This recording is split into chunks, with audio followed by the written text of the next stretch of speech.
hungry for the power. I'm hungry for the power. I'm hungry. All right, so we've just wrapped up an amazing night of filming at the Ibiza DJ Awards 14th edition, and now we're off to have our own little after party here at Sankeys with the Fuse crew doing their closing party. So come join us inside for a little bit of a crazy night in there. Cheers, guys. I'm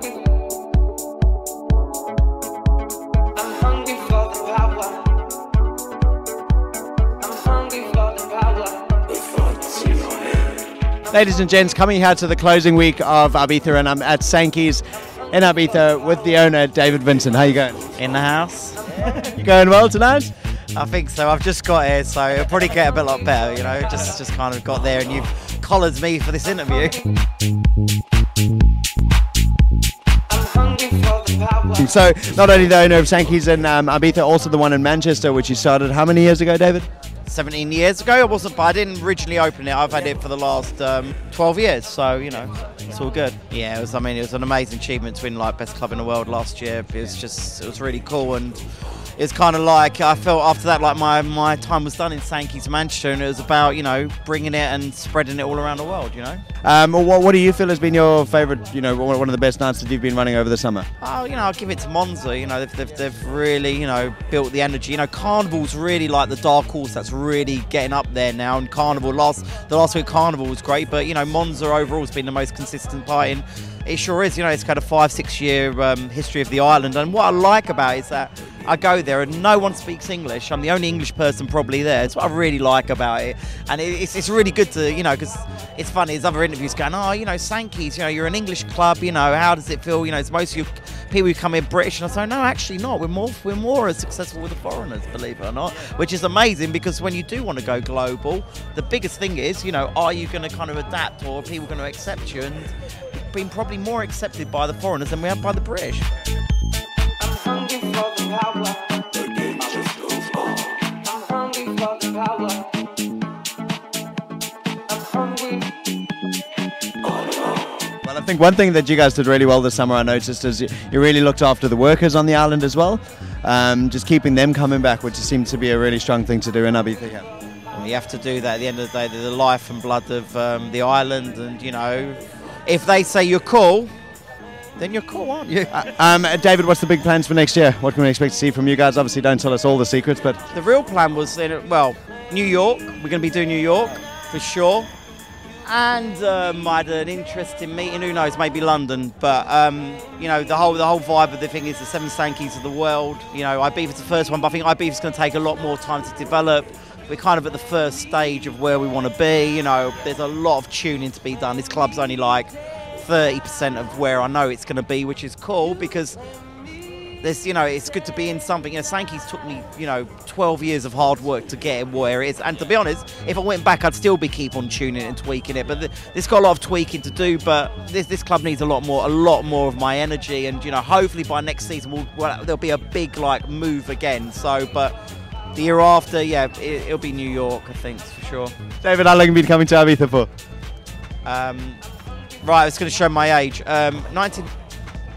22 years. 22 years, awesome. 22 years. 15 years ago, I worked at Pasha. I was really lucky to work there and be a promoter there, and you know, amazing club, and I learned so much from there. So to really do what you want to do, it's very hard just to be a promoter in somebody else's club. And for me, I like creating the environment rather than, you know, being an element of the environment. So, you know, and have an opportunity to have a club in Ibiza is probably, you know, every boy's dream, you know. Ibiza's a very special place. Unfortunately, I didn't really enjoy Ibiza the way I should have, because this club completely stressed me out. You know, it wasn't, you know, I mean, it's been going well the last 6 weeks, but in the beginning it was really, really hard work, and I'd like everyone to know that. And, you know, you know, we tried to do, it was just really hard. I mean, people probably came in the beginning, we were completely very quiet in the club and trying to build something, but the last 6 weeks we really have been building a momentum, and for sure I'm really excited about next year.